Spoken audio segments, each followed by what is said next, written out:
अस्सलामु अलैकुम वरहमतुल्लाहि वबरकातुहू। इन्नल हम्दुलिल्लाह नहमदुहु व नस्तईनुहु व नस्तगफिरुहु व नऊज़ु बिल्लाहि मिन शुरूरि अनफुसिना व मिन सय्यिआति अमालिना। मन यहदिहिल्लाहु फला मुदिल्ल लहु व मन युद्लिल फला हादिय लहु व अशहदु अन ला इलाहा इल्लल्लाहु वहदहु ला शरीका लहु व अशहदु अन्न मुहम्मदन अब्दुहु व रसूलुहु सल्लल्लाहु तआला अलैहि व अला आलिहि व सहबिहि व सल्लम तस्लीमन कसीरा। अम्मा बाद फ़क़द क़ाल इमामुल बुख़ारी रहमहुल्लाहु तआला बाबु मौइज़तिल मुहद्दिस इंदल क़ब्रि व क़ुऊदि अस्हाबिही हौलहु यौम यख़रुजून मिनल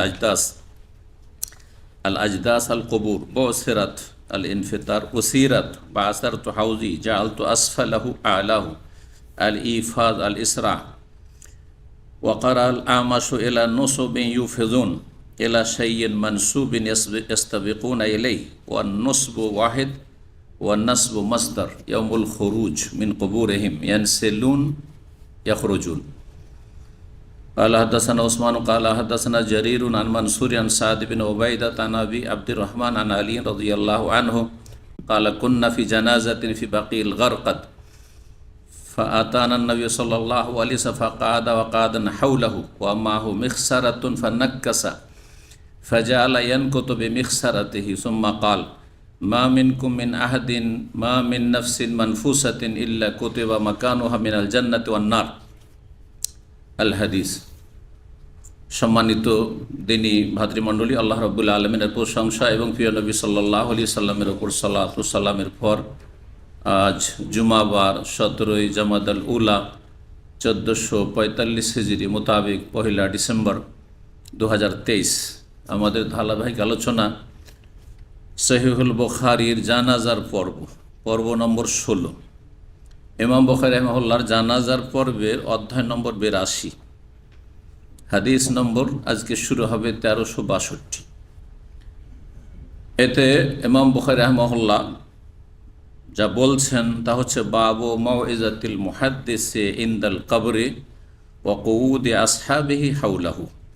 এই অধ্যায় হচ্ছে কোন আলেম, মুহাদ্দিস মানে আলেম, এখানে ইমাম বুখারী রাহিমাহুল্লাহর ভাষায় সেই যুগে যেহেতু হাদিসের চর্চা খুব বেশি ছিল, তো মুহাদ্দিস বলে তিনি আলেমকে উদ্দেশ্য করেছেন। আজকালকার ভাষায় ভালো আলেমকে মুহাদ্দিস বলা যায়। প্রত্যেক যুগে ভাষার পরিবর্তন ঘটে থাকে, প্রত্যেক যুগে কিছু কিছু ভাষায় পরিবর্তন ঘটে থাকে, যুগেও শুধু না, যুগ এবং স্থান হিসাবে, কাল এবং স্থান বিশেষে পরিভাষাগুলির পরিবর্তন ঘটে থাকে। এক সময় এরকম বলা হতো, এখন এরকম বলা হচ্ছে। এক অঞ্চলে বলা হয় এইরকম, আর এক অঞ্চলে, যেমন আরব দেশে শেখ বলা হয়, কিন্তু ভারত বাংলাদেশে মৌলানা বলা হয়। হ্যাঁ, তো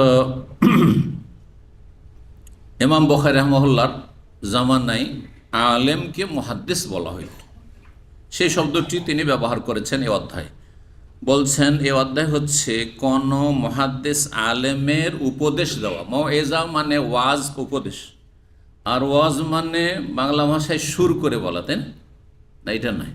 ওয়াজ মানে উপদেশমূলক কথা বলা, দিন সম্পর্কে কথা বলা, এটা হচ্ছে ওয়াজ, উপদেশ দেওয়া। আর সুফি বিদাতিদের এটি তরিকা যে ওয়াজ করতে লাগলে সুর ধরে নিতে হবে, আর ওই লোকটিকে যদি পলিটিক্যাল লেকচারে লাগিয়ে দেওয়া হয় যে রাজনৈতিক এখন বক্তব্য চলছে, তখন আর সুরসার করবে না, তাই না? ইউনিভার্সিটিতে যখন কোনো লেকচার দেবে কোনো হলে, তখন আর সুরসার করবে না, কিন্তু জলসার মহফিলে আসলে সুর শুরু করে দেবে কানে আঙ্গুল দিয়ে। তো এটা আসলে সুফিদের থেকে এসেছে, যেটা পছন্দনীয় নয়। আমি হারাম বললাম না, কিন্তু বেদাতীদের সবসময় বিরোধিতা করতে হবে। যেসব কাজগুলি বেদাতীদের থেকে সূচনা হয়েছে, সেগুলি থেকে যথাসাধ্য বেঁচে থাকার চেষ্টা করতে হবে। তো কোনো আলেমের উপদেশ দেওয়া কোথায়? ইনদাল কবরে, কবরের পাশে, কবরের কাছে গিয়েছেন, কবরস্থানে, আর তারপরে একজন আলেম আছেন, বাকি সাধারণ লোকেরা আছেন, যিনি বড়, যিনি বেশি জ্ঞানী আর ভালো করে বুঝাইতে পারেন, তিনি যদি কোনো উপদেশ দেন, হ্যাঁ, দিনের কথা বলেন, আখিরাতের কথা স্মরণ করান, কবরের জীবনের কথা স্মরণ করান, জান্নাত জাহান্নামের কথা বলেন, তো এটা জায়েজ কি না, নাকি কেউ ফতোয়া দিয়ে বসবে যে এটাই জায়গা নয়, যান আপনি মসজিদে গিয়ে খুতবা দেন, যান আপনি মসজিদে গিয়ে দার্স দেন। হ্যাঁ, তো এই মাসলা তিনি প্রমাণ করতে চাইছেন ইমাম বুখারী রাহিমাহুল্লাহ যে জায়েজ কিনা কোন আলেমের ওয়াজ করা, মানে দিনের কথা বলা কবরের পাশে। যখন তিনি কথা বলছেন ওয়াকউদু আসহাবিহি ওয়াকউদে আসহাবি হাউলাহু, আর নবী সাল্লাল্লাহু আলাইহি সাল্লামের বাসে আলেমের চারপাশে সাথী সঙ্গীদের জনগণের বসে যাওয়া, কবর পাশে গিয়ে বসে গেলেন সবাই, আর একজন আলেম দাঁড়িয়ে অথবা বসে তিনি কিছু দিনের কথা বলতে লাগলেন। এইরকম কাজটা যদি করা হয় তো জায়েজ কি না? বলতে চাইছেন যে জায়েজ, কারণ নবী সাল্লাল্লাহু আলাইহি সাল্লাম সেটা করেছেন একবার, তো বা একাধিকবার করেছেন। তারপরে যেহেতু কবরের কথা আসছে আর অধ্যায় এসেছে, আর কবরকে আরবি ভাষায় কবর ছাড়াও আজদাস বলা হয়, কবুর আজদাস, হ্যাঁ, জিদসনের জমা বহু বচন। তো আজদাস শব্দটি কোরআনে কারীমে সূরা মারেজের আয়াত নম্বর 43-এ এসেছে। আর কবর থেকে মানুষকে উঠানো হবে, কবর, হ্যাঁ, বিদীর্ণ হবে, মানে কবরে ফাটল হবে, আর তারপর তখন কিয়ামত যেদিন হবে সেই দিন সবাই নিজ নিজ কবর থেকে উঠবে। এই শব্দগুলিও কোরআনে কারিমে এসেছে। তারপরে সেখান থেকে যখন উঠলো তারপরে দৌড় দিবে, কোন দিকে দৌড় দিবে? হ্যাঁ, বিচার দিবস হাসরের মাঠের দিকে দৌড় দিবে। এই শব্দগুলিও এসেছে, সেই শব্দগুলি তাফসীর করা শুরু করেছেন।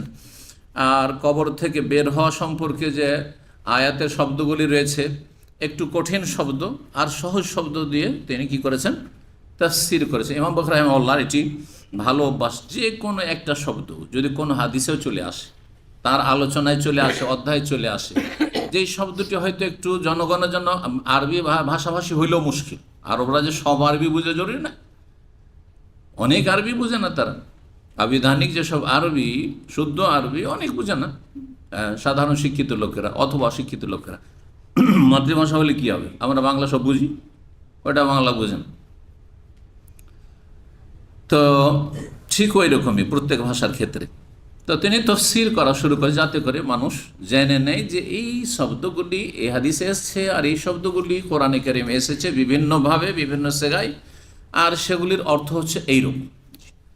তো কয়েকটি শব্দের তিনি তাফসীর করেছেন। তো এই আলোচনা আর হাদিস শুরু করার আগে গত আলোচনা আমরা পর্ব নম্বর 15-তে একটি বিষয় আলোচনা করেছি, গুরুত্বপূর্ণ, যেটা সংক্ষিপ্ত আলোচনা করেছি।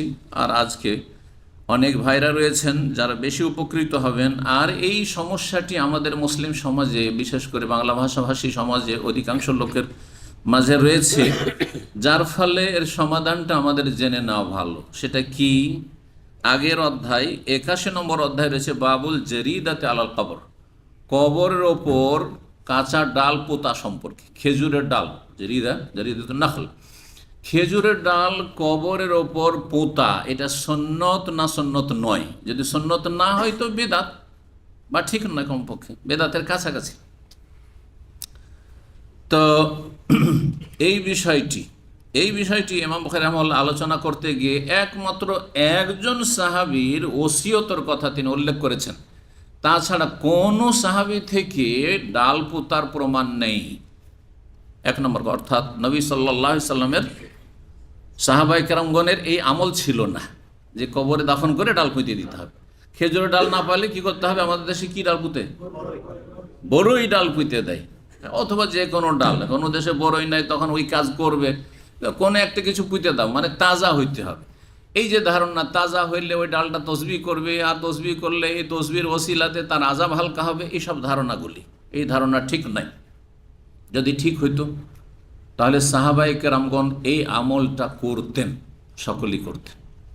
একটি ওসিয়ত ছাড়া একজন সাহাবী, 1,24,000 বেশি সাহাবায়ে কেরাম রাসূলুল্লাহ সাল্লাল্লাহু আলাইহি ওয়াসাল্লামের জীবদ্দশায় বিদায় হজে হাজির হয়েছেন, যেটা আনুমানিক বলা হচ্ছে, তাদের কারো থেকে প্রমাণ নেই একটি দলিল যে এই কাজটি সুন্নত নয়। তার চাইতে বড় দলিল যে নবী সাল্লাল্লাহু আলাইহি ওয়াসাল্লাম একটি ঘটনা এই সহিহ হাদিসে রয়েছে, দুটি কবরে শুধু কি করেছেন? ডাল পুঁতেছেন। এছাড়া কতবার নবী সাল্লাল্লাহু জানাজায় হাজির হয়েছেন আর দাফন করেছেন, কোনো কবরে ডাল পুঁতেননি। আর দুই একটি হাদিস আছে, আর 2-3টি ঘটনায়, যদি সেগুলি ভিন্ন ঘটনা হয় তাহলে সেগুলি কিন্তু সঠিক হয়েছে, সেগুলি ভিন্ন ঘটনা না, বিভিন্ন ভাষাতে ওই একই ঘটনার ক্ষেত্রে হয়তো ব্যবহার করা বলা হয়েছে। আর সেগুলি সহি কিনা এটাও দেখার বিষয়। তাহলে নবী সাল্লাল্লাহু আলাইহি ওয়াসাল্লামের আমলে শুধু দুটি কবর সম্পর্কে একবার এই ঘটনা ঘটেছে ডাল পুঁতার, আর সাহাবায়ে কেরামদের মধ্যে কেউ ডাল পুঁতেননি, একমাত্র ওসিয়ত করেছেন বুরাইদা আল আসলামী, বুরাইদা ইবনুল হুসাইব আল আসলামী। তো ইমাম বুখারী রাহিমাহুল্লাহ তার উক্তিটি বা তার আমলটি ওসিয়তটি উল্লেখ করে বলছেন আউসা বুরাইদাতুল আসলামী, বুরাইদা আসলামী ওসিয়ত করেছিলেন তার ছেলেদেরকে আইয়ুজ আলা ফি কবরিহি জারিদাতান, তার কবর যেন দুটো খেজুরের ডাল পুঁতে দেয়। তিনি ভাবছেন নবী সাল্লাল্লাহু আলাইহি সাল্লাম যখন কবরে আযাব হচ্ছিল পুঁতেছেন, তো আমিও পুঁতে দিই, যদি আযাব হয় তো আল্লাহ যেন আযাব থেকে রক্ষা করবে, এই ওসিলে হয়তো, এই আশা নিয়ে। কিন্তু বুরাইদা বিন হুসাইব থেকে হাজার হাজার সাহাবায়ে কেরাম সিনিয়র ছিলেন, আবু বকর, ওমর, ওসমান, আলী, হাসান, হোসেন, আর তারপরে আশরা মুবাশশারা, বদরি 313 জন, আর তারপরে ওহদের সাহাবায়ে কেরাম 1000 জন, তারপরে দেখেন খন্দকের সাহাবায়ে কেরাম, তারপরে হুদাইবিয়ার সন্ধির সময় সাহাবায়ে কেরাম, মক্কা বিজয়, যারা মক্কা বিজয়ের আগে ইসলাম গ্রহণ করেছেন, পরে তাদের কারো থেকে প্রমাণ নেই।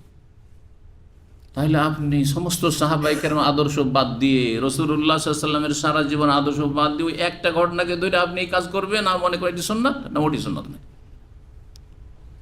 তো এই বিষয়টি সম্পর্কে বড় বড় উলামায়ে কেরাম যা বলেছেন তা আমি আপনাদের সামনে শোনাই।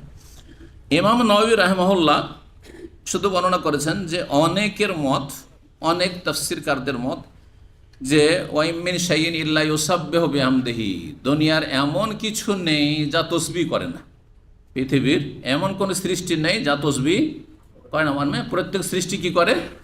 আল্লাহর গুণগান করে। ওয়ালাকিন লা তাফকাহুনা তাসবিহাহুম, তবে তাদের তসবিহ তোমরা বুঝো না। হে মানুষ, তোমরা তাদের ভাষা বোঝো না। পাখিরা তসবিহ করে, হ্যাঁ, গরু ছাগল তসবিহ করে, গাছপালা তসবিহ করে, পাথরেও তসবিহ করে, জি, কিন্তু আমরা বুঝি না। আল্লাহ কথা বলেছেন সূরা বনী ইসরাঈল আয়াত নম্বর 44। এর তাফসীর করতে গিয়ে একদল বলেছেন মিন শাইইন, যে কোনো বস্তু, মানে হাইয়িন, যদি তাতে প্রাণ থাকে। তো মানুষ, জিন ইত্যাদি সব প্রাণ আছে, আর গাছেরও প্রাণ আছে। বলছে গাছের প্রাণ কতক্ষণ আছে? তারা এই তাফসীর কারগণ বলছেন গাছের প্রাণ যতক্ষণ গাছের ডালটা শুকায়নি, শুকিয়ে গেলে প্রাণ নেই। এইভাবে তারা ব্যাখ্যা করে বলেছেন যে তাহলে কাঁচা ডাল পুতলে যতক্ষণ পর্যন্ত তাতে তসবিহ করতে আছে, ওই ওসিলাতে কি হবে? আযাব হালকা হবে। কিন্তু এই বুঝটা কি সঠিক আসলে একদল তাফসীরকারদের না অধিকাংশরা যেটা বলছেন সেটা ঠিক? সেটা এর উত্তর দিয়ে এই তফসিরটা ভুল তফসির যেটা, কারণ আল্লাহ কথা বলেননি যে প্রত্যেক এমন বস্তু যার প্রাণ আছে, বলছে ওয়াইমের যে কোনো বস্তু, এটাও তসবিহ করে, এই পিলার তসবিহ করে, হ্যাঁ, আমার নিচে যে ফ্লোর আছে তা তসবিহ করে, কার্পেট তসবিহ করে। মিন শাইইন, শাই কুল্লু মা সিওয়া আল্লাহ, আল্লাহ ছাড়া যা আছে তাই শাই, জিনিস, বস্তু, সব কিছু তসবিহ করে, সে শুকনো হোক, আর তাতে আপনি সায়েন্সের আলোকে আপনি তাতে প্রাণ আছে না প্রাণ নেই এইসব বলেন, যাই বলেন, জড় পদার্থ হোক, যাই কিছু হোক না কেন, মাটি হোক, তসবিহ করে। নবী সাল্লাল্লাহু আলাইহি ওয়াসাল্লামের হাতে কঙ্কর, তসবিহ করতে মজে যায়। যখন সিরাতুন নবী আলোচনা করেছেন তসবিহ করেছেন, নবী সাল্লাল্লাহু আলাইহি ওয়াসাল্লাম শুনতে পাচ্ছেন, আর অন্যরা জানতে পারে না, তসবিহ করছে। তো যে কোনো আল্লাহর সৃষ্টি তসবিহ করে, এই নয় যে কাঁচা থাকলে তসবিহ করে, তাহলে এই তাফসীর ভুল। এই জন্য ইমাম খাত্তাবী রাহিমাহুল্লাহ, ইমাম খাত্তাবী খুব বড় মুহাদ্দিস ছিলেন, আর তার যুগটা মানে অনেক আগের যুগ, 5ম শতাব্দীর দিকে, মানে বড় বড় ইমাম ইবনে হাজার, ইমাম নববী, তারপরে ইমাম আপনার ইবনে তাইমিয়া, ইবনুল কাইয়িম, ইবনে কাসির, তাদের আগে। এবং তার বেশ কিছু হাদিসের বড় বড় খেদমত আছে, তার মধ্যে আবু দাউদের ভাষ্য রয়েছে, মাআলিমুস সুনান। আবু দাউদের প্রথম ভাষ্য সম্ভবত এটি, মাআলিমুস সুনান, যা অনেকেই জানেন না, কারণ আমাদের দেশে এই কিতাব বা এই শারহ পাওয়া যায় না। তো তিনি এটাকে অস্বীকার করেছেন না, এই ব্যাখ্যা মোটেই ভুল না। ওয়াকাদিস্তান কারাল খাত্তাবী ওয়া মান তাবিআহু ওয়া দান্নাস আল জারিদাতা ওয়া নাহওয়া ফিল কবরি, ইমাম খাত্তাবী রাহিমাহুল্লাহ এবং তার অনুসারী একদল কবরের ওপর ডাল পোতাকে অস্বীকার করেছেন এবং আপত্তি করেছেন, প্রতিবাদ করেছেন তারা, যে এটি ঠিক নয়। আর তারা বলছেন যে নবী সাল্লাল্লাহু আলাইহি ওয়াসাল্লাম এই দুটো কবরে শুধু ডাল পুঁতেছেন, আর সেখানে বলেও দিয়েছেন যে লাআল্লাহু ইউখাফফাফু আনহুমা মা লাম ইয়াইবিসা, হতে পারে যে এদের আযাব হালকা থাকবে কতদিন, যতদিন ডালগুলো শুকায়নি। এর ব্যাখ্যা হচ্ছে যে আল্লাহ রাব্বুল আলামিন এর কাছে শাফাআত করে রাসূলুল্লাহ সাল্লাল্লাহু আলাইহি ওয়াসাল্লাম যে এই কাবিরা গুনাহগারগুলির আযাবকে তুমি আল্লাহ হালকা করো, কবরে আযাব হচ্ছে, তখন নবী সাল্লাল্লাহু আলাইহি ওয়াসাল্লামকে আল্লাহ বললেন যে ঠিক আছে, একটা নির্দিষ্ট পরিমাণ সময় তাদের কবর আযাব হালকা হবে, তারপর আবার কন্টিনিউ হবে। সেটা হচ্ছে যে তুমি ডাল পুঁতে দাও, যতদিন ডাল শুকাবে না ততদিন তাদের কবর। তাহলে এইটা সময়সীমা যেন নির্ধারণ আল্লাহর পক্ষ থেকে রাসূলুল্লাহ সাল্লাল্লাহু আলাইহি ওয়াসাল্লামকে জানিয়ে দেওয়া হয়েছে। সেই কথাই বলছেন যে এটা হচ্ছে হুয়া মাহমুদ আলা আন্নাহু দাআ লাহুম বিতাখফিফ মুদ্দাতা বাকাইন নাদাওয়াতে, যতক্ষণ তাতে রস আছে ডালগুলোতে ততদিন পর্যন্ত তাদের আযাব হালকা হোক। জি, তাই বলছেন ওয়ালাহাজা, এই ব্যাখ্যার ভিত্তিতে এখন জালিক খাসান বির রাসূল, তাহলে ডাল পোতাটি রাসূলুল্লাহ সাল্লাল্লাহু আলাইহি ওয়াসাল্লামের বিশেষ আমল, অন্যের জন্য, আমার জন্য নয়, আপনাদের জন্য নয়, কারো জন্য নয়। তাহলে আবু বকর পুততেন, ওমর পুততেন, ওসমান পুততেন, হ্যাঁ আলী জমানে পুততেন। 30 বছর খেলাফতের রাশেদা থেকেছে। খেলাফতের রাশেদা মানে একবার 100% ইসলামী খেলাফত, তাতে কোনো রকমের কমতি নেই, তারা কেউ করেননি। ফালা ইউস্তাহাব্বু লিআহাদিন আইয়াদা জারিদাতান ওয়ালা গায়রাল কবরে, সুতরাং কারো জন্য মুস্তাহাব নয় যে কোনো ডাল অথবা অন্য কিছু পুতবে, রাখবে তাজা তাজা ফুল রেখে দিল কবরের উপর, যে ফুলগুলো তো তসবিহ করবে, সুতরাং এই ফুলের তসবিতে কি হবে, আজকাল ফুল মালা ইত্যাদি দিচ্ছে না, হ্যাঁ কাঁচা ফুল, তো আপনি ভাববেন না যে এর তসবিতে তাদের আযাব হালকা, না না না, মোটেই না, বরং এটা শিরক বিদআতের আড্ডাখানা। যখনই আপনি অতিরঞ্জন বাড়াবাড়ি করবেন কোনো কবর নিয়ে, তখনই মূর্খ লোকের ভাববে যে না, কোনো বিশিষ্ট ব্যক্তি আছেন, সুতরাং তিনি আমার জন্য অনেক কিছু করতে পারবেন, বড় বড় জাহাজ নিয়ে আসতে পারবেন হাসর মাঠে, হ্যাঁ আমাকে জাহান্নাম থেকে রক্ষা করতে পারবেন, আমার জন্য জান্নাত যাওয়ার জন্য ওসিলা হয়ে যাবে, তখন তাদের কাছে যাওয়া শুরু করবে। আর এইভাবে কিন্তু মাজার পূজা শুরু হয়েছে। অতিরঞ্জন বাড়াবাড়ি, আল গুলুফিল কবর, কবর নিয়ে অতিরঞ্জন বাড়াবাড়ি করাই কিন্তু শিরকের কারণ হয়েছে। আর কবর যদি সবার সাধারণ হয়ে থাকে, কখনো মাজার পূজা হইতো না। সবগুলি কবরকে একাকার করে দেন, আপনার বাপ মায়ের, আপনার গ্রামের কবরস্থানের মতো করে দেন, এই পীরদের মাজারগুলিকে একটিও পীর পূজা থাকবে না, আর মাজার পূজা থাকবে না, সব নিশ্চিন্ন হয়ে যাবে। আর এটাই ফরজ, মুসলিম শাসকেরও ফরজ। আমরা কেউ ভাঙতে গিয়ে ফিতনা ফাসাদ করা জায়েজ নয়, কিন্তু মুসলিম শাসকের জন্য ফরজ। আলহামদুলিল্লাহ সৌদি সরকার করেছে, আল্লাহ রাব্বুল আলামিন জাযায়ে খায়ের দান করেন যারা এই কাজটি করেছে। আরব দেশও একসময় তুর্কি আমলে বড় মাজার পূজা শুরু হয়েছিল। আল্লাহ হেফাজত করুন এবং তৌহিদকে আল্লাহ কায়েম রাখুন আল্লাহর জমিনে। এই জন্য সৌদি আরবের যে স্থায়ী ফতোয়া কমিটি লাজনাত দাইমা যেটাকে বলা হয়, তাতেও এই একই কথা বলা হয়েছে, ইন্না ওয়াজআন্না আল জারিদাত আল কবরে ওয়া রাজাহু তাখফিফ আল আযাবে আম্মান ওয়াজিআত আলা কবরাইহিমা ওয়াকিআতু আইনিন লা উমুমা লাহা ফি শাখসাইন। নবী সাল্লাল্লাহু আলাইহি সাল্লাম যে দুটি কবরের ওপর ডাল পুঁতেছিলেন এবং এই আশা নিয়ে যে আল্লাহ কবর আযাব হালকা করবেন এই দুইজনের, তাদের কবরে যে রেখেছিলেন, এটি ওয়াকিআতু আইন, বিশেষ একটি ঘটনা, বিশেষ একটি ঘটনা, লা উমুমা লাহা, সেটাকে ব্যাপকতা দেওয়া যাবে না, সবার ক্ষেত্রে শুরু করে দেবেন, এটা চলবে না। ফিস শাখসাইন, শুধু দুটো ব্যক্তি সম্পর্কে, আতলাহুল্লাহ আলা তাযীবিহিমা, আল্লাহ নবীকে জানিয়ে দিয়েছেন যে এই দুইজনকে আযাব হচ্ছে, তাহলে এটিও নবী সাল্লাল্লাহু আলাইহি ওয়াসাল্লাম মুজিজা জেনে নেওয়া, জানিয়ে দিলেন। আর তারপরে বিশেষ হুকুম যে ঠিক আছে তুমি এদের জন্য শাফাআত করে এতদিন পর্যন্ত কবর আযাব তাদের হালকা থাকবে। জি, তারপরে বলছেন ইল্লা মা রওয়াইদান বুরাইদা আল আসলাম, যে কথা বললাম, একমাত্র সাহাবায়ে কেরামদের মধ্যে বুরাইদা আসলামী থেকে শুধু বর্ণিত যে তিনি ওসিয়ত করেছেন।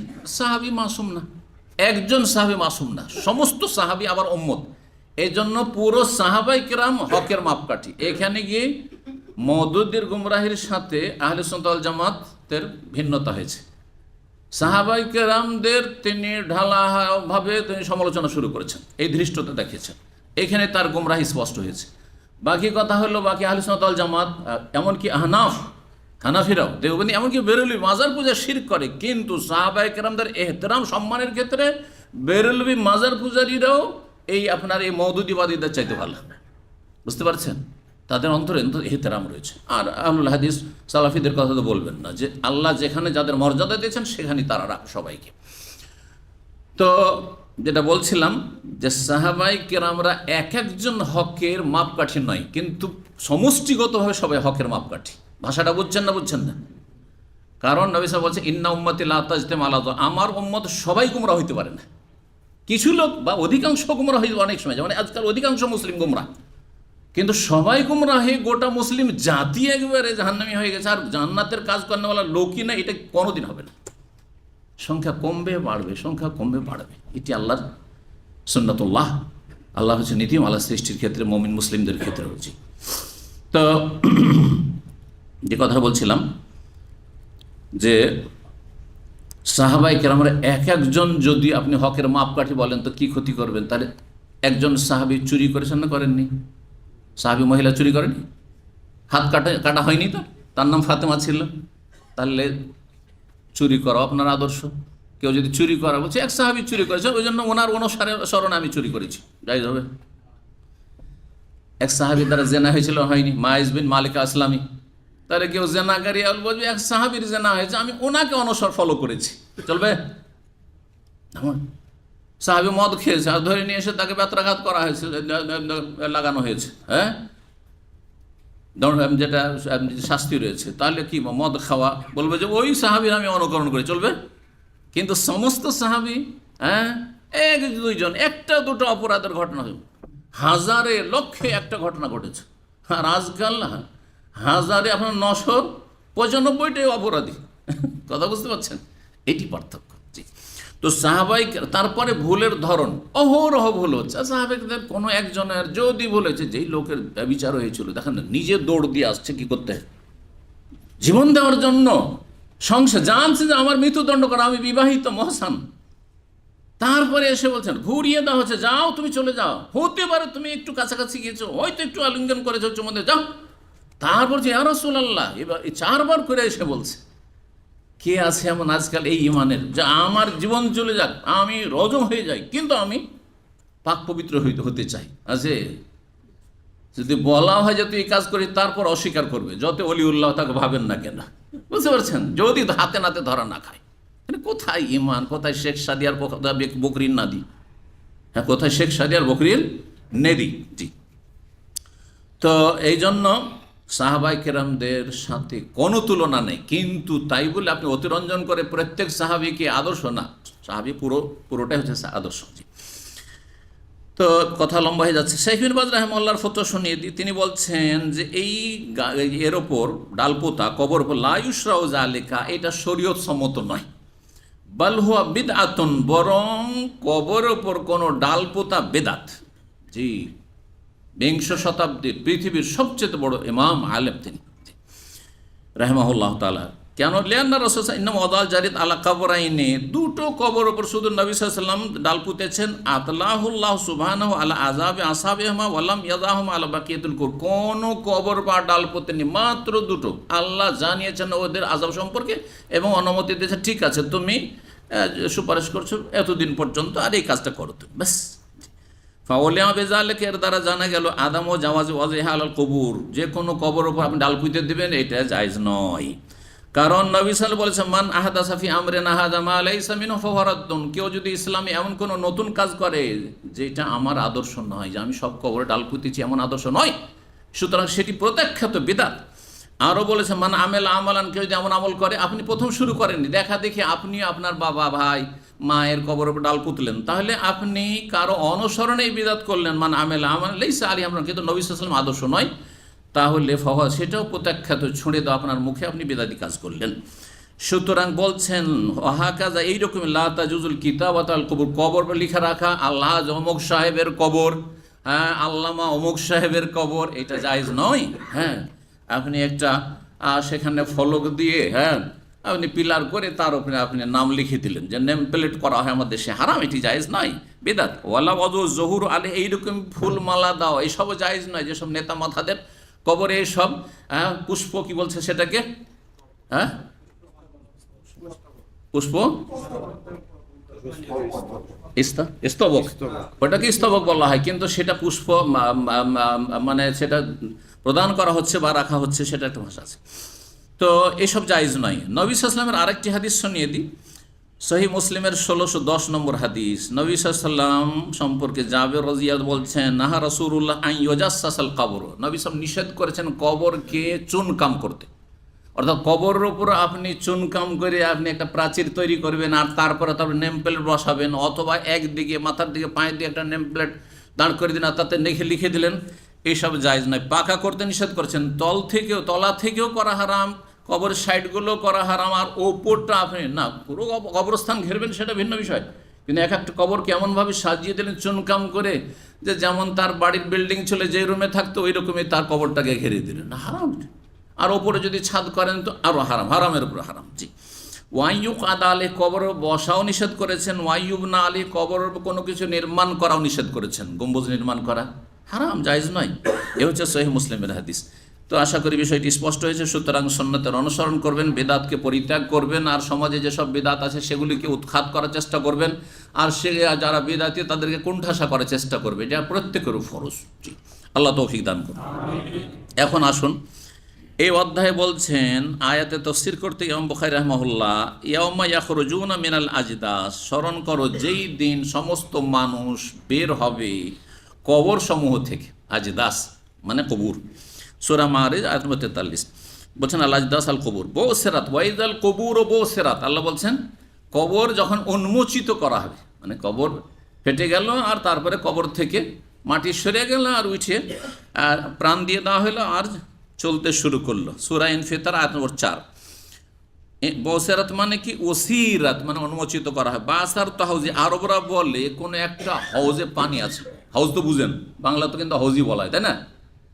তো হাউজে পানি আছে, পানি ওপর থেকে যদি আপনি উজু করে নেন তো ঘোলাটে হবে না, কিন্তু নিচের পানি যদি নিচের দিক থেকে এইভাবে যদি ঝাঁকানি দেন তো নিচের গর্দাগুলো ময়লাগুলো ওপরে চলে আসবে। এটাকে বাসার বলা হয়। নিচের পানিকে ওপরে করা, ওপর পানি নিচে করা। জাল তো আসফালাহু আলাহু বা আসার তো হাউজি, আমি আমার হাউজে নাড়া দিলাম পানিতে আর নিচের ভাগ ওপরে আসলো, ওপরটা নিচে গেল। আল ইফাজ, ইফাজ মানে আল ইসরা, দ্রুত বেগে ছুটে চলা। ইমাম আমাশ রাহিমাহুল্লাহ তাবেঈ, তিনি তার কেরাতে রয়েছে এলা নসবিন ইউফেজুন, এটাই প্রসিদ্ধ কেরাত, কিন্তু নসবিনও রয়েছে। তো সূরা মারাজের আয়াত 43 রয়েছে যে ইয়াউমা ইয়াখরুজুন মিনাল আজদাসি সিরাআন মানে দ্রুত বেগে, আর এলা নসবিন ইউফেজুন যখন কবর থেকে উঠে দৌড় দেবে, মনে হচ্ছে কোনো একটা লক্ষ্য উদ্দেশ্যের দিকে ছুটে চলেছে। কোনো একটা টার্গেট, যখন দৌড়ের কম্পিটিশন থাকে তখন একটা টার্গেট থাকে যে ওই পিলারটা ছুঁয়ে আসতে হবে, তাই না? অমুক জিনিসটা ওখান থেকে ফিরে আসতে হবে, তো তখন ওই টার্গেটে দৌড় দেয়। তো ঠিক ওই রকমই যেন প্রত্যেকের নিজ নিজ কবর থেকে যেদিন কিয়ামত হবে উঠে একটা টার্গেটের দিকে সবাই দৌড় দিচ্ছে, সেটাকে নসব বলা হয়েছে। নসব এমন একটা স্তম্ভ যেটা কোনো কিছুর চিহ্ন হিসেবে, যেমন দুটো দেশের বর্ডারে বড় বড় উঁচা পিলার, ধরেন উঁচা পিলার স্থাপন করা আছে, আর সেখানে একদিকে লিখে আছে ধরেন ইন্ডিয়া, আর একদিকে লিখেছে বাংলাদেশ, আছে না নেই? গেছেন কেউ বর্ডারে, দেখেছেন এইরকম পিলার? জি। তো নসব সেটাই আর কি। নাসাবে আনসব মানে কোনো কিছু দাঁড় করা, স্থাপন করা। তো নসবিন শব্দটি রয়েছে এলা শাইইন, তাফসীর করছেন এমন একটা বস্তুর উদ্দেশ্যে, মনসুবিন যেটি স্থাপিত রয়েছে, ইয়াস্তাবিকুন সেই দিকে তারা ছুটে চলবে, যেন প্রতিযোগিতা, কম্পিটিশন চলছে দৌড়ে। ওয়া নসব ওয়াহিদ, নসব শব্দটি যদি সদে জজম দিয়ে পড়েন তাহলে এটি হচ্ছে এক বচন। ওয়া নাসব, আর যদি পড়েন তো সেটি মাসদার, নাসাব আয়ানসে ও নাসবান। আর এখান থেকে জবারকে, জের জবর পেশ কে কি বলা হয়? নাসাব বলা হয়। নাসাব কোনটাকে বলা হয়? নাসাব মানে হচ্ছে ফাতাজ জবর, আর কাসরা হ্যাঁ জের, আর জার, জি বা জের হয়ে গেল কাসরা বা জার, আর দম্মা, দম্মা হচ্ছে পেশ। জি, রাফাও বলা হয়, যদিও আরবি গ্রামের রাফা আর দম্মাতে একটু পার্থক্য রয়েছে। রাফা মোরাবের ক্ষেত্রে ব্যবহার হয় আর দম্মা কথাটি মাবনির ক্ষেত্রে ব্যবহার হয়, কিন্তু এটা নাহু সারফের গ্রামার সাধারণ লোকের বুঝে আসবে না, কিন্তু মাদ্রাসা পড়া যদি নাহু সারফের জ্ঞান দেয় তো বুঝতে পারবে। ঠিক। তো বলছেন ইয়াউমুল খুরুজ, সূরা কাফের আয়াত 42 রয়েছে যালিকা ইয়াউমুল খুরুজ, এটা হচ্ছে বের হওয়ার দিবস। কোথা থেকে বের হওয়ার? দেশ থেকে, সৌদি আরব থেকে এক্সিট লেগে না, না, ইয়াউমুল খুরুজ মিনাল কবুর, কবর থেকে বের হওয়ার দিবস, সেই বিচার মহাদিবস। মিন কবুরহিম, তাদের কবর থেকে। তারপরে সূরা ইয়াসিন আয়াত 51 রয়েছে যে এলা রব্বিহিম ইয়ানসিলুন, কবর থেকে যখন বেরোবে তখন তারা তাদের রবের দিকে ছুটে চলেছে, দৌড় দিয়ে ছুটছে। কোথায় যাচ্ছে? আল্লাহ যেখানে হাজির হওয়া বাধ্য করেছে, হ্যাঁ বাধ্যতামূলক হাজির হইতে হবে। এলা রব্বিহিম ইয়ানসিলুন মানে ইয়াখরুজুন বা ইউসরিউন, দৌড় দিয়ে ছুটে চলেছে বেরিয়ে। 1362 নম্বর হাদিস আজকের দর্শের, আলী রাদিয়াল্লাহু তাআলা আনহু সাহাবী থেকে বর্ণিত, তিনি বলছেন কুন্না ফি জানাজাতিন, আমরা এক জানাজায় ছিলাম, ফি বাকিল গারকাতি, বাকিল গারকাত, বাকিল গারকাত নামক কবরস্থানে। কি বললেন আলী রাদিয়াল্লাহু তাআলা আনহু? এই মদিনার কবরস্থানের নাম কি বললেন? ভালো করে কান খুলে শোনেন আর বুঝে নেন জি, কোনটা সহি আর কোনটা বেদাত। জি, কি বললেন? বাকিল গারকাত, বাকি জায়গাটির নাম। আর সেখানে এমন একটি গাছ খুব বেশি উৎপাদিত হইতো বা উৎপন্ন হইতো, যেই গাছ ছিল কণ্টকযুক্ত, কাঁটাযুক্ত, যার নাম হচ্ছে গারকাত গাছ। যেই গাছকে অন্য হাদিসে সহিহ মুসলিমে শাজারাতুল ইহুদ, ইহুদিদের গাছ বলা হয়েছে। কারণ সব গাছে কিয়ামতের একবারে কিয়ামত যখন কাছে আসবে আর ইহুদিরা যখন পরাজিত হবে, তো সব কিছু আর সবাই মুসলিমের সাহায্য করবে। এমন একটা সময় আসবে যে ভবিষ্যৎবাণী করেছে রাসূলুল্লাহ সাল্লাল্লাহু আলাইহি ওয়াসাল্লাম, সব কিছু সাহায্য করবে। আরে গাছপালা সবই সাহায্য করবে, মানুষ তো সাহায্য করবে, আরে অমুসলিম সবাই সাহায্য করবে, সব সাহায্য করবে, জিনে সাহায্য করবে, গবাদি পশু সাহায্য করবে, সব সাহায্য করবে। এমনকি গাছপালা তো বলবে যেখানে একটা ইহুদি লুকিয়ে আছে, এখানে একটা ইহুদি লুকিয়ে আছে, পিলার বলবে যে এখানে একটা ইহুদি লুকিয়ে আছে। ইল্লা শাজারাতুল গারকাদ, নবী সাল্লাল্লাহু আলাইহি ওয়াসাল্লাম বলছেন, তবে গারকাদ নামক যে কাঁটাযুক্ত গাছ আছে, এ খুব বদমাইশ গাছ। হ্যাঁ, তিলকা শাজারাতুল ইহুদ, এ হচ্ছে ইহুদি গাছ। আর ইহুদির কি করে প্রোটেকশন করবে? ইহুদি লুকিয়ে থাকবে, গাছটা হয় একটু ঝাংড়ি হয়ে থাকে, গাছটা ঘন এমন জঙ্গলের মতো, যে গাছের আড়ালে কেউ লুকিয়ে গেলে দেখতে পাবেন না সহজে, যতক্ষণ এইভাবে না দেখবেন। তো সেই গাছের আড়ালে আত্মগোপন করে আছে ইহুদি যান বাঁচাবার জন্য। আর ইহুদিদের বিপর্যয় চলছে, এমন একটা সময় ইনশাআল্লাহ তাআলা আসবে, ইয়াকিন রাখেন। তবে আমাদেরকে ফিরে আসতে হবে আল্লাহর দিকে, আল্লাহর দিনের দিকে, মসজিদের দিকে। শতকরা 5 জন নামাজ পড়ছেন, তো শতকরা কমপক্ষে 60-70 জন নামাজি হয়ে গেলে হয়ে যাবে সেটা। কিন্তু এইটাতে রাজি না, মিছিল করতে রাজি। হ্যাঁ, আর তারপরে মুসলিম দেশে অশান্তি সৃষ্টি করতে রাজি, জান দিতে রাজি, রাস্তাঘাটে নেমে, হ্যাঁ রাস্তাঘাটে নেমে মিছিল করবে। এখানে জুলুম অত্যাচার হচ্ছে প্যালেস্টাইনে ইহুদিদের, আর বাংলাদেশে গিয়ে সেনাবাহিনী আলে পুলিশের সাথে মারামারি করে ও জান্নাতে যাওয়ার আশা করে, পুলিশ আমাকে মারলে আমি জান্নাত। কথা বুঝতে পেরেছেন?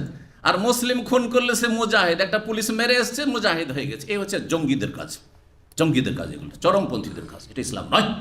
ভালো করে শুনে রাখেন। কত অজ্ঞতা আমাদের, চিন্তা করুন তো। রাস্তা বন্ধ, রাস্তা খোলা থাকলে চলে যান ওখানে। অতই যদি আপনার শহীদ হওয়ার আশা আকাঙ্ক্ষা আছে, রাস্তা খোলা পান, চলে যান, কেউ বাধা দিচ্ছে না। আর যদি রাস্তা খোলা না থাকে, দেশে অশান্তি সৃষ্টি করিয়েন না। হ্যাঁ, দুশ্মনকে সুযোগ করে দিয়েন না, দেশকে দুর্বল করে দিয়ে আর দেশের ধন সম্পদ নষ্ট করে দিয়ে নাশকতামূলক কাজ করে। তো যে কথাটি বলছিলাম, যে এই গারকাত গাছ, তাল, হ্যাঁ গারকাত গাছ কি করবে? হ্যাঁ, লুকিয়ে রাখবে, কথা বলবে না। আর সমস্ত গাছপালা কি বলবে? ইয়া আব্দুল্লাহ, ইয়া মুসলিম, হে আল্লাহর বান্দা, হে মুসলিম, তাল হাজা ইহুদিউন ওয়ারাই, সহিহ মুসলিমের হাদিস। এই যে ইহুদি আমার পিছনে লুকিয়ে আছে, তাল ফাকতুলহু, একে খুন করো, মারো। আল্লাহু আকবার। সব কিছু সাহায্য করবে, এমন একটা সময় আসবে। আল্লাহ রাব্বুল আলামিন যেন মুসলিমদেরকে বিজয় দান করেন, ইহুদিদেরকে নিশ্চিহ্ন করেন, ফিলিস্তিনে বাইতুল মুকাদ্দাসে সালাতের তৌফিক দান করেন। কি বলছিলাম?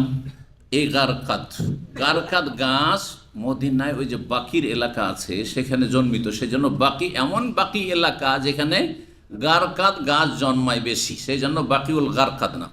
তো এই জায়গার নাম, একটির নাম হচ্ছে বাকিউল গারকাত, আর একটির নাম সংক্ষেপ হচ্ছে আল বাকি। কি নামের? বাকি। আর কবরস্থানকে কি বলা হয় আরবিতে? আরবিতে মাকবারা বলা হয়। আর আমাদের দেশে বলা হয় গোরস্থান, না হয় কবরস্থান, দুটোই বলতে পারেন। কবরস্থান উর্দু, আর যা গোরস্থান সেটাও চলতে পারে। বাংলাতে দুটি শব্দ ব্যবহার হয়। তো কি বলবেন বাংলা বললে? বাকির কবরস্থান, বাকির গোরস্থান, ঠিক আছে? না হয় আরবি যদি শিখেন, মাকবারাতুল বাকি বলবেন। হ্যাঁ, বাকি এলাকায়, হ্যাঁ বাকির কবরস্থানে, এভাবে বলবেন। কিন্তু আমাদের দেশের লোকেরা কি বলে? জান্নাতুল বাকি। মানে আপনি যেন একটা মেসেজ দিচ্ছেন মুসলিম জনগণকে, যে তুই যদি মদিনায় মরে এই বাকিতে দাফন হতে পারিস, তুই জান্নাত। তোর আমল করার না কর, নামাজি হার বে নামাজি হা, দিন থাক আর না থাক, কোন রকম যদি এখানে ধর্ণা দিয়ে মরে যেতে পারিস মদিনায় আর এখানে দাফনে তাহলে জান্নাত, এমন কোন দলিল আছে নাকি? না না না। এই জন্য ইমাম বুখারী রাহিমাহুল্লাহ গত অধ্যায়ে বলেছেন বোরাইদার আমল যেটি ওসিয়ত সেটাকে নাকচ করার জন্য বলেছেন। ইবনে ওমর রাদিয়াল্লাহু তাআলা আনহুমার একটি আসার নিয়েছে, কি সেটা হচ্ছে যে এই যে তুমি এর ওপর তাঁবু লাগিয়েছো কবরের ওপর, এটাকে সরিয়ে ফেলো। এটা কে করেছিল? আব্দুর রহমান বিন আবু বকরের আত্মীয়, আবু বকর সিদ্দিক রাদিয়াল্লাহু আনহুর ছেলে যখন আব্দুর রহমান মারা গেল, তখন তার কোনো আত্মীয় বা পরিবারের কেউ সেখানে একটু আমার বাবার কবরে একটু ছায়া হোক, এটা তাঁবু লাগিয়ে দিয়েছে। তখন তিনি বলেন, ইবনে ওমর বললেন, এটাকে খুলে ফেলো, উঠিয়ে ফেলো। ইয়া গোলাম, হে বালক। তাহলে কোনো বাচ্চাতে করেছে? না, বালকে করেছিল। বালক, হ্যাঁ, সাবালকে নয়। বললেন যে ইনজাও, এটাকে সরিয়ে ফেলো। ফাইন্নামা ইউযিল্লুহু আমালুহু, যদি কাউকে ছায়া করে তো তার আমলে ছায়া করবে। কিসে ছায়া করবে? আমলে নাজাত দিতে পারে। আমল থাকলে, যদি জান্নাতে যাওয়ার মতো আমল থাকে তো আল্লাহর রহমত হবে, আল্লাহর রহমত তখন জান্নাত যাবে না। কিন্তু রহমত পাওয়ার জন্য সর্বনিম্ন আমল লাগবে, তাওহীদ সুন্নাহ থাকতে হবে, ফরজ ওয়াজিব থাকতে হবে, ঈমান ভঙ্গ না হয়ে যায়, আর বেশি গুনার বোঝা না হয়ে যায়। আল্লাহ তওবা করার তৌফিক দান করুন। জান্নাতুল বাকি বলা বিদাত, ভালো করে শুনেন, ভাষাগত বিদাত। এইরকমই মক্কার কবরস্থানের নাম হচ্ছে আল মুআল্লা। কি নাম? আর লিখাও আছে, গিয়ে দেখবেন যদি কোনোদিন না দেখে থাকেন, মাকবারাতুল মুআল্লা লেখা আছে। কি মুআল্লার মাকবারা মানে কবরস্থান, কিন্তু ইন্ডিয়া, বাংলাদেশ, পাকিস্তানের লোকের কি বলে? জান্নাতুল মুআল্লা। এই দুটো বিদাতি ভাষা। আপনি ভাষা বেদাত বলবেন তো আপনার গুনাহ হবে না?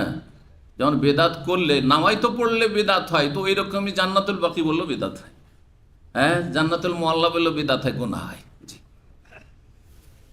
তো বাকিউল গারকাদে আমরা জানাজায় ছিলাম। ফাআতানান নবী সাল্লাল্লাহু আলাইহি ওয়াসাল্লাম, নবী সাল্লাল্লাহু আলাইহি ওয়াসাল্লাম আসলেন। ফাকাদ, আর বসে গেলেন। তাহলে বোঝা গেল যে যদি বিলম্ব থাকে দাফনে, আগেই চলে গেছেন কবরস্থানে আপনি, এখনও মাইয়াত হয়তো নিয়ে আসা হয়নি অথবা খনন চলছে, তাহলে বসে যায়। এমনকি মাইয়াতকে নিয়ে আসা হয়েছে, হয়তো মৃতদেহ আছে কিন্তু এখনও কবর প্রস্তুত হয়নি, তাহলে আপনি বসে যেতে পারেন।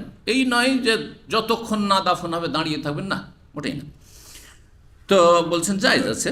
নবী সাল্লাল্লাহু আলাইহি ওয়াসাল্লাম বসে গেলেন। ওয়াকাদনা হাউলাহু, আমরাও তার চারপাশে বসে গেলাম। তাহলে আদব হচ্ছে বড় ব্যক্তি যেখানে বসে যাবেন সেখানে আপনারাও কি করবেন? বসে যাবেন। তাহলে একটু ভালো কথা শোনার সুযোগ পাবেন। কারণ আতরের দোকান, কোন একটা আলেমের কাছে বসা, যদি দিনদার পরেশগার আলেম হয়, যে ভালো কথা বলে, তাহলে সে আতরের দোকানদারের মতো। তা আতরের দোকানে বসলে হয় আপনি ভালো লাগলে একটু কিনে নেবেন, আর যদি নাও কিনেন তবু একটু ফ্রি লাগিয়ে নেন, একটু ফ্রি তো দেবে, এইটা দেখেন ওইটা দেখেন, একটু টেস্ট করার জন্য দেখেন। আচ্ছা, ওটাও যদি না করে, দোকানদার কৃপণ হয় আপনার মতো, আপনিও পয়সা খরচ করলেন আর ও কৃপণ দিল না, তারপরে এমনিতেই ঘ্রাণ পাবেন। হ্যাঁ, আতরের দোকানে বসলেও ঘ্রাণ পাবেন, ঠিক কিনা? কিন্তু যদি আপনি কামার শালায় বসেন, কামারের হাফরের পাশে, তাহলে গন্ধও পাবেন আর ময়লাও পাবেন, কাপড় চোপড় সব কিছু, চেহারা সব কি হয়ে যাবে? কালো হয়ে যাবে। খারাপ লোকের কাছে বসা আর ভালো মানুষের কাছে বসার উদাহরণ সম্পর্কে এইভাবে হাদিস রয়েছে রাসূলুল্লাহ সাল্লাল্লাহু আলাইহি ওয়াসাল্লাম। এখন কোন জায়গায় বসতে চান আপনি?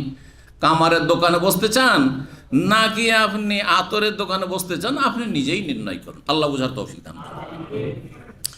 তো বলছেন যে নবী সাল্লাল্লাহু আলাইহি ওয়াসাল্লামের হাতে কি ছিল? মিখসারাতুন, মানে একটা ছড়ি ছিল।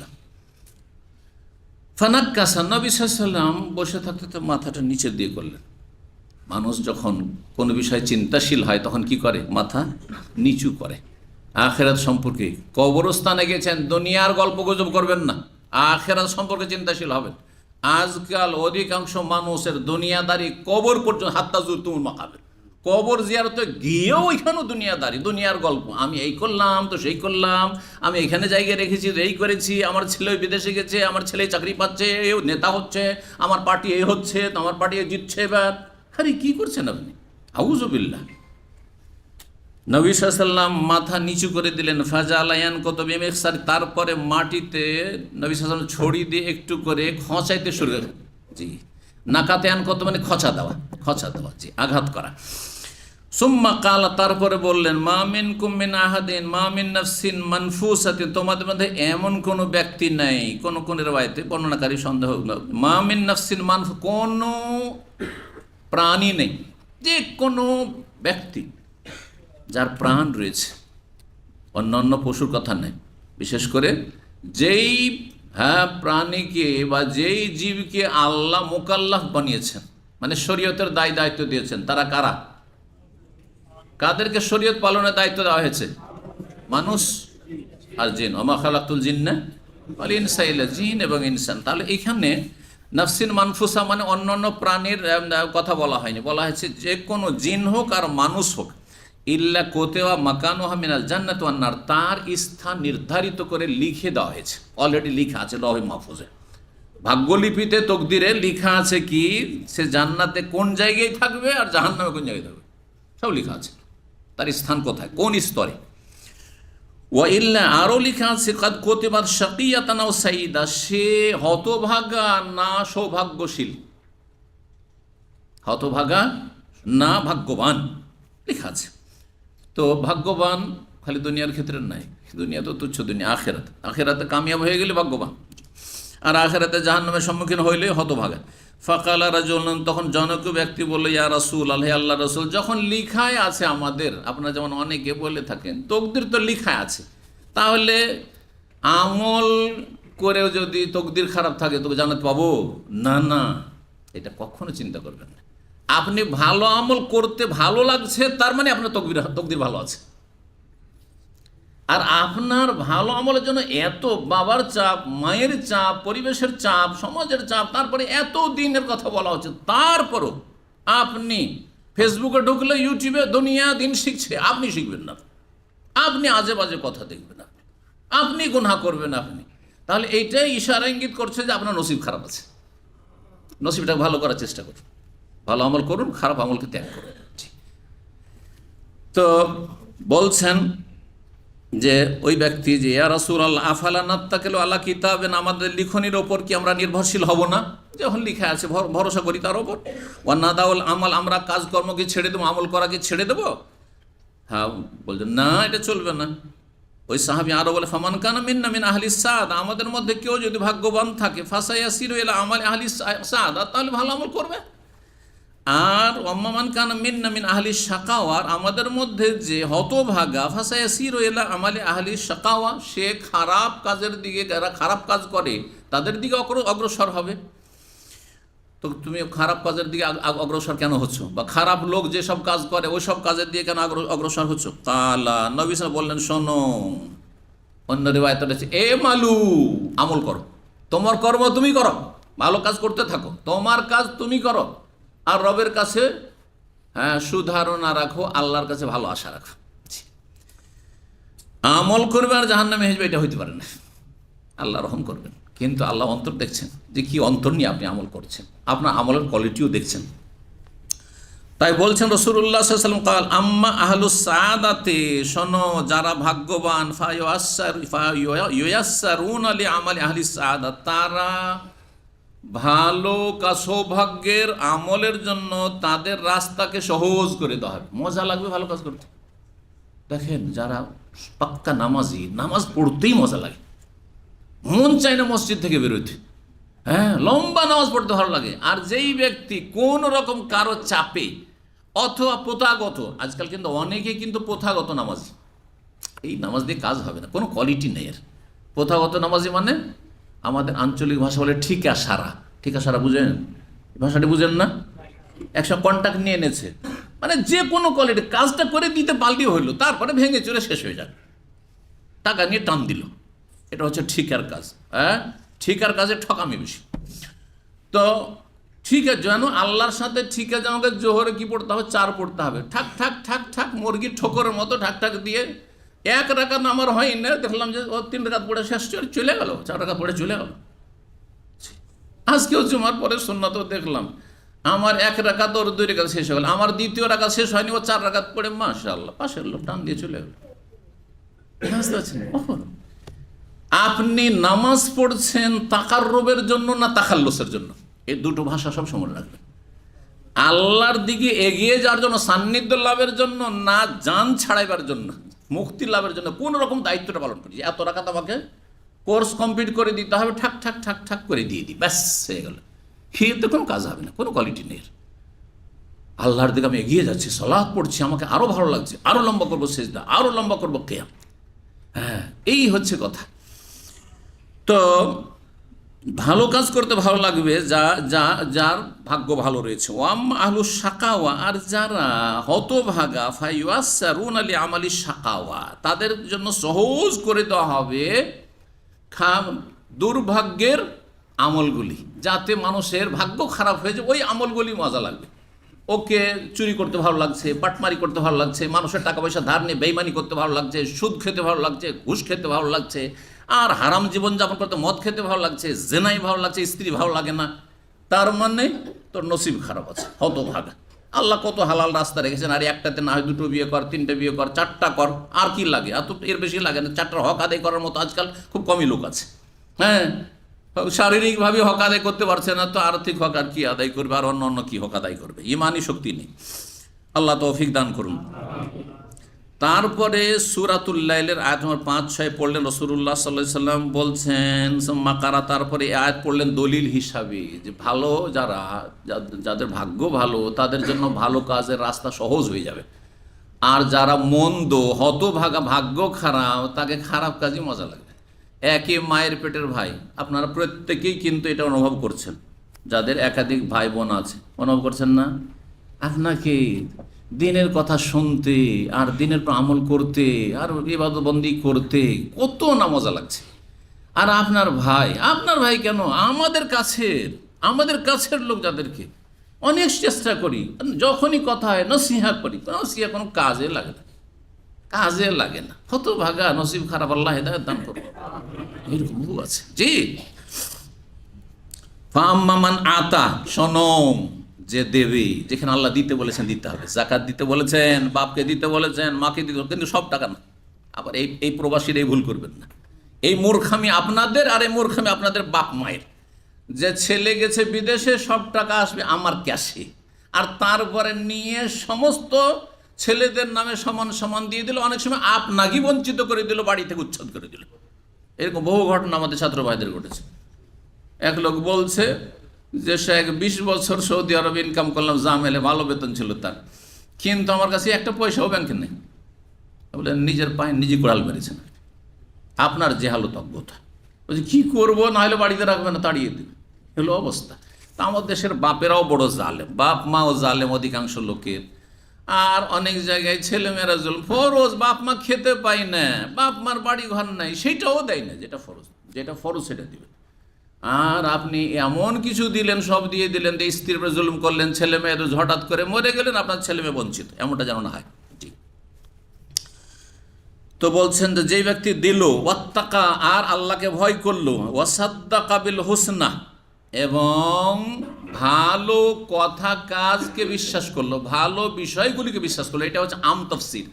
আর একটি তফসির, খাস তফসির শুনেন, হুসনা জান্নাতের একটি নাম, হুসনা হচ্ছে জান্নাতের একটি নাম। তাহলে ওয়াসাদ্দাকা বিল হুসনা, যারা বিশ্বাস করলো জান্নাতকে, জান্নাতে বিশ্বাসী, জাহান্নামে বিশ্বাসী, সুতরাং জান্নাতে যখন বিশ্বাসী, তো সেখানে যাওয়ার জন্য আপ্রাণ চেষ্টা করবে। হুসনা জান্নাতের একটি নাম। কোরআনের আরেকটি আয়াতে রয়েছে, লিল্লাযিনা আহসানুল হুসনা ওয়া জিয়াদা, লিল্লাযিনা আহসানুল হুসনা, যারা সৎকর্মশীল, নিষ্ঠাবান, ভালো মানুষ, তাদের জন্য হুসনা রয়েছে, মানে জান্নাত রয়েছে, ওয়া জিয়াদা, এবং তাদের জন্য ফাওতাও রয়েছে। হুসনা মানে জান্নাত, আর জিয়াদা মানে হচ্ছে ফাও কি জান্নাতে বলেছি, কিন্তু আমি অনেকবারই আলোচনা করেছি, আল্লাহর দর্শন, আল্লাহর দিদার, আল্লাহর সাক্ষাৎ। জি, রুয়াতুল্লাহ, আরবি ভাষায় রুয়াতুল্লাহ, ফার্সিতে দিদার, কিন্তু আমাদের ছিল দিদারটা বেশি বুঝে, ফার্সির এত প্রভাব আছে। আল্লাহর দর্শন অশিক্ষিত মানুষ বুঝেন, কিন্তু আল্লাহর হাসরের মাঠে দিদার হবে, জান্নাতে দিদার হবে, এটা বুঝে, কিন্তু কারণ ওয়াইজরা ওই ভাষা দিয়ে ওয়াজ করে দেশে, বুঝলেন? দিদান মানে দেখ না, দিদান থেকে দিদার। আমাদের দেশের লোকেরা দিদার নাম রাখে না, ওই দেখা আসলে দিদার মানে।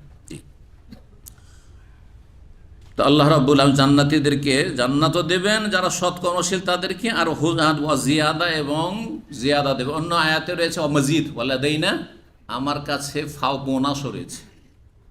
মজিদটা খেতে বেশি মজা লাগে কিন্তু মানুষকে, যেটা ফাও সেটা বেশি মজা লাগে। আমরা বেগুন কিনতে গেছি, আলু কিনতে গেছি, দেখেন 1 কিলো 2 কিলো কিনলাম, ওতে ভালো লাগে না, কিন্তু তার উপরে একটা উঠিয়ে দিল, কি যে মজা ওইটি।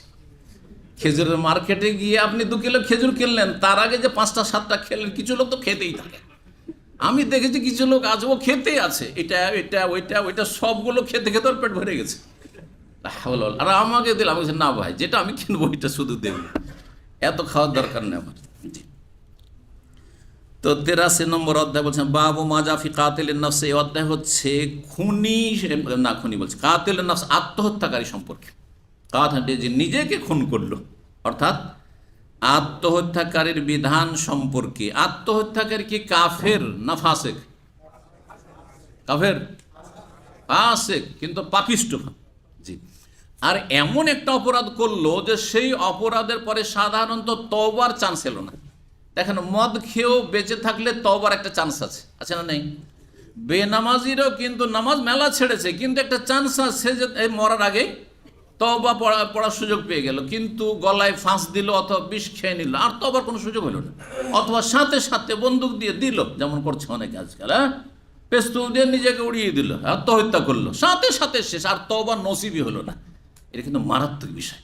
অন্যান্য পাপের চাইতে এই দিক দিয়ে মারাত্মক যে আত্মহত্যাকারী সাধারণত তওবার কোনো চান্স পায় না, কারণ সাথে সাথে মরণ, সাথে সাথে আর মরণ। জি। তো কাফের নয়, তবে একটি অবস্থায় কাফের হতে পারে। অশান্তির কারণে আত্মহত্যা কেন করে? অশান্তির কারণে, তাই না? যদি আল্লাহর তকদিরের উপর অসন্তুষ্টি প্রকাশ করে, অভিযোগ আল্লাহর বিরুদ্ধে, যে আল্লাহ তুমি আমার ভাগ্য এত খারাপ করেছো, আমার উপর এত বড় ঋণের বোঝা, আমার এত হচ্ছে কষ্ট হচ্ছে, আমাকে এত মারাত্মক রোগ দিয়েছ, আমি আমার জীবন রাখবো না, আল্লাহ আমি তোমার উপর অসন্তুষ্ট, তাহলে কাফের। কারণ সে তকদিরের প্রতি ঈমানের বাস্তবায়ন করলো না, ঈমান তার হইল না। এই একটি বিশেষ অবস্থায় কাফের হইতে পারে। তাহলে আসল হচ্ছে যে আত্মহত্যাকারী পাপিষ্ট ফাসেক হয়ে মারা গেল, আর ফাসেকের জন্য দোয়া করা যাবে। দোয়া যখন করা যাবে তো জানাজা পড়া যাবে, কিন্তু সবাই জানাজা পড়বে না। হ্যাঁ, বরং সমাজের নেক লোকেরা, বিশিষ্ট ব্যক্তি যারা, সম্ভ্রান্ত ব্যক্তি, পরেশগার লোকেরা জানাজা পড়বে না, যাতে করে অন্য লোক যারা এইরকম মন মানসিকতা রাখে যে কিছু কষ্ট হইলে আত্মহত্যা করে দেবো, হ্যাঁ, একটু কিছু হইলে রাগারাগি হইলে আমি মা বাবার সাথে রাগারাগি হচ্ছে আত্মহত্যা করে দেবো, এইরকম যারা খারাপ লোক আছে দুর্বল ইমানের, তারা যাতে করে সতর্ক সাবধান হয়। আরে অমুক কিন্তু আত্মহত্যা করেছিল, গ্রামের পরেশগার আলেম আলমারা কেউ জানাজা পড়েনি, সব ফাসেক ফাজের ওকে দাফন করে এসে জানাজা কোন রকম পড়ে, বিনা জানাজায় দাফন করে দাও, এটা আবার জায়েজ নাই। এই বাড়াবাড়িটা কিন্তু আমাদের সমাজে করে, এমনকি আহলে হাদিস সমাজও দেখেছি। বিনা জানাজায় তারপরে ওই কবরের ওপর যে বাঁশ দেয়, হ্যাঁ, সেটাও দিল না, এমনি যেটাকে বলে আঢালা মাটি দেওয়া, আমাদের আঞ্চলিক ভাষা কি বলে, ঢালা মাটি, না ঢালা মাটি মানে এমনি মাটি তার উপরে চাপিয়ে দিল, পুঁথিয়ে দিল, এমনি না, এটাও জায়েজ না।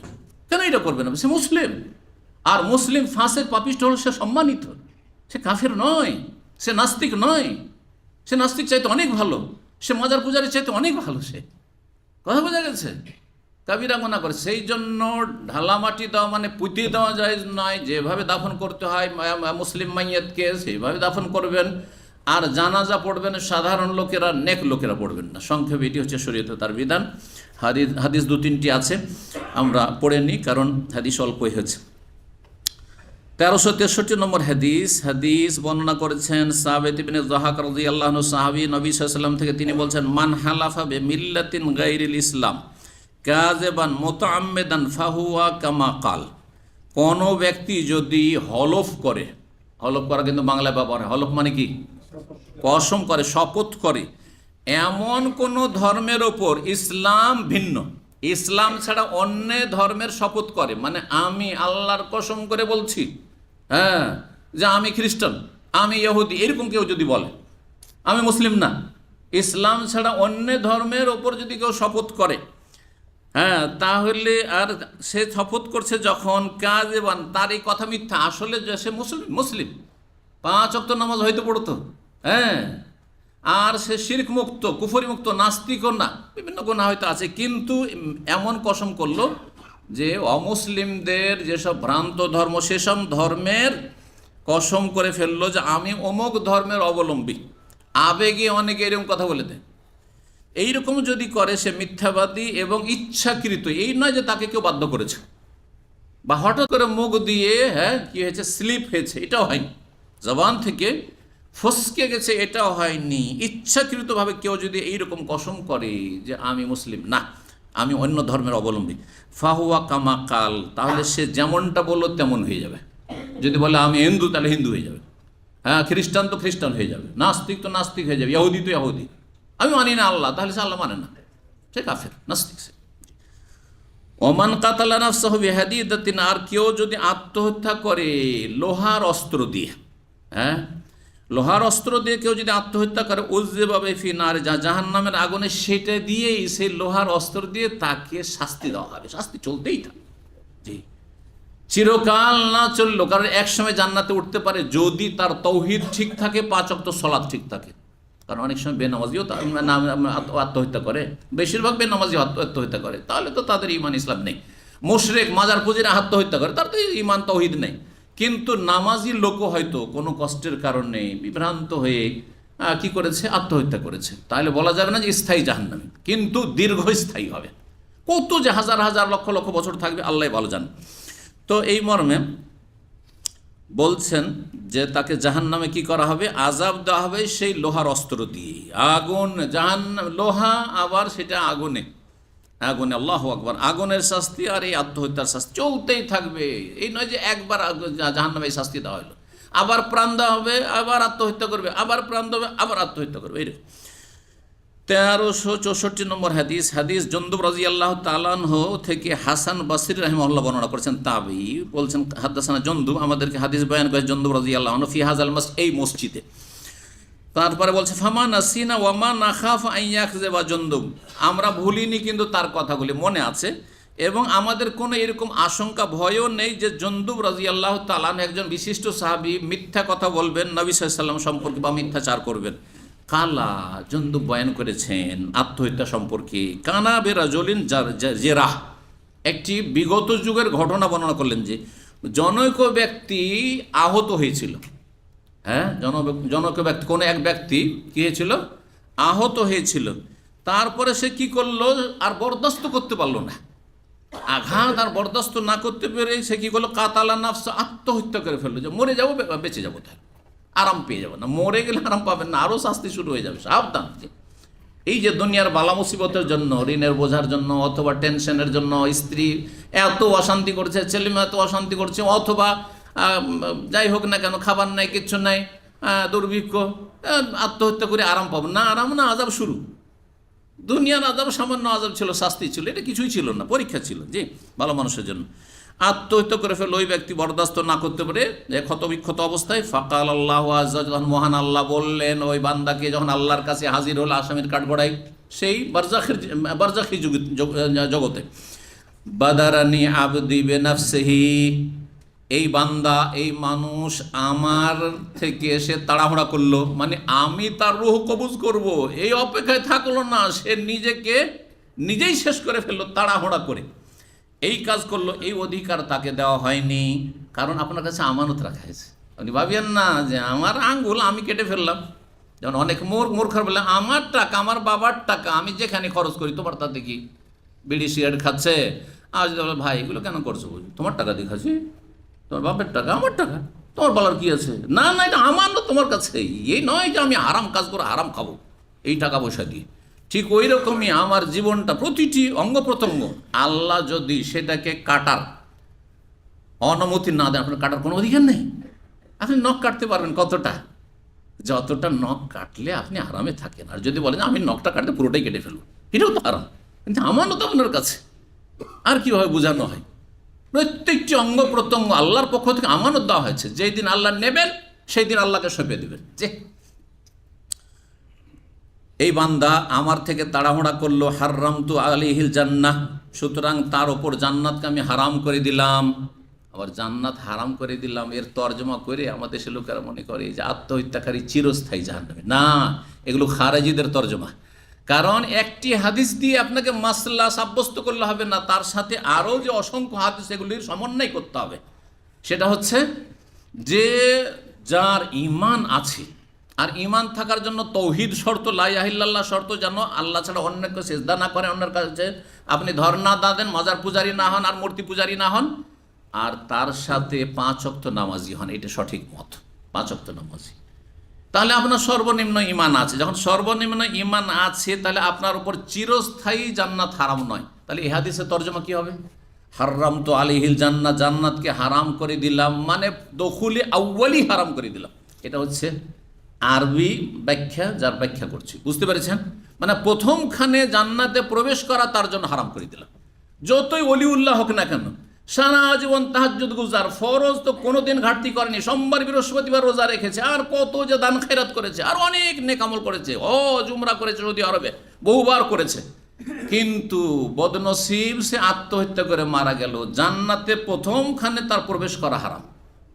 আগে যাও জেলখানায়, হ্যাঁ, হাজার হাজার বছর জ্বলে আসো, আল্লাহ তার পরিমাণ নির্ধারণ করবেন, আর তারপরে তুমি ঢুকতে পারবে, যেহেতু তুমি মুসলিম সেই জন্য। কাফের হলে নয়। জি, আশা করি বুঝতে পেরেছেন। জি, খারেজিদের তর্জমা থেকে সাবধান। হ্যাঁ, লান শব্দ এসছে যে দাইয়ুস জান্নাতে যাবে না, তো লানের তর্জমা করে দিল কোশ্চিন কালো না, এটা খারিজ জঙ্গিদের তর্জমা, চরমপন্থীদের তর্জমা। এটা আহলে সুন্নাতের তর্জমা নয়, এটা হানাফিদের তর্জমা নয়, শাফি মালিক হাম্বলি আহলুল হাদিসের তর্জমা না, সালাফিদের তর্জমা নয়। ভুল অনুবাদ করছেন আপনি। লান মানে সবসময় কোশ্চিন কালো হয় না, এটাও গ্রামার শুনে রাখেন। লান যেমন কিসের তাবিদের জন্য আসে কোশ্চিন কালের অর্থে, তেমনি তাকিদের জন্য আসে। নিশ্চিত জান্নাতে যাবে না, নিশ্চিত লাইয়াদ খোলাল জান্নাত, মানে জান্নাতে নিশ্চিত যাবে না, মানে প্রথমখানে যাবে না, জেল খাড়বে জাহান্নামে, তারপরে যাবে যদি তার ঈমান ঠিক থাকে। যে কাবিরা গুনাহগুলির ক্ষেত্রে, কাবিরা গুনার ক্ষেত্রে। জি, সতর্ক সাবধান। এখানে কি আমাদের দেশের অনেক বক্তা গুমরাহ হয়েছে, এমনকি কথিত আহলুল হাদিসদের অনেক বক্তা গুমরাহ হয়েছে। দিল এমন করে জাহান্নামে ঢুকিয়ে আর বের হইতে দিবে না। আর এই অধিকার তো কে দিল? আহলে সুন্নাতের আকীদা তো পড়ো, আহলে সুন্নাতের মানহাজ তো পড়ো, কোরআন হাদিসের সমন্বয় করতে শিখো, এলেম হাসিল করো। আর ওয়াজের মাহফিলে আসলে আর মনে করছে যত ভয় দেখাবো তত কাজ হবে, কিন্তু ভয় দেখাতে গিয়ে আপনি আর এক গর্তে আছাড় খেয়ে পড়িয়েন না। মানুষকে উদ্ধার করতে গিয়ে নিজে আছাড় খেয়ে পড়ে গেলেন আগুনে অথবা গর্তে, তো এটা ভালো কাজ হইল? নিজেকে সর্বনাশ করলেন। সুতরাং এইরকম বক্তা থেকে সাবধান। 1365 নম্বর হাদিস, হাদিস এই দিয়ে শেষ হচ্ছে। আবু হুরায়রা রাদিয়াল্লাহু তাআলা থেকে বর্ণিত, তিনি বলছেন, কালান নবী সাল্লাল্লাহু আলাইহি ওয়াসাল্লাম, নবী সাল্লাল্লাহু আলাইহি ওয়াসাল্লাম বলেছেন, আল্লাযী ইয়াখনিকু নাফসাহু, যেই ব্যক্তি ফাঁসিতে ঝুলে আত্মহত্যা করবে। খানাকা ইয়াখনুকু মানে গলা টিপে কি করা, হ্যাঁ, প্রাণ দেওয়া, আত্মহত্যা করা। সেটা গলা টিপে হাত দিয়ে টিপেন, নিজের হাত দিয়ে। অন্য কেউ খুন করলে তো অন্য কেউ খুনি, আপনি না, নিজের গলা টিপলেন, অথবা ফাঁসিতে। এই জন্য সাধারণত ফাঁসিতে ঝুলে এটা হয়, এই জন্য ফাঁসি তর্জমা করলাম। কিন্তু শাব্দিক অর্থ খানাকা ইয়াখনুকু মানে গলা টিপা, কি করা, খানক মানে গলা টিপা। তো যেই ব্যক্তি ফাঁসিতে ঝুলে আত্মহত্যা করবে, ইয়াখনিকু ফিন্নার, তাকে আল্লাহ জাহান্নামেও ফাঁসিতে ঝুলিয়ে শাস্তি দেবেন। জাহান্নামে ফাঁসিতে ঝুলতে থাকবে, তাহলে জাহান্নামে ফাঁসি থাকবে তাদের জন্য।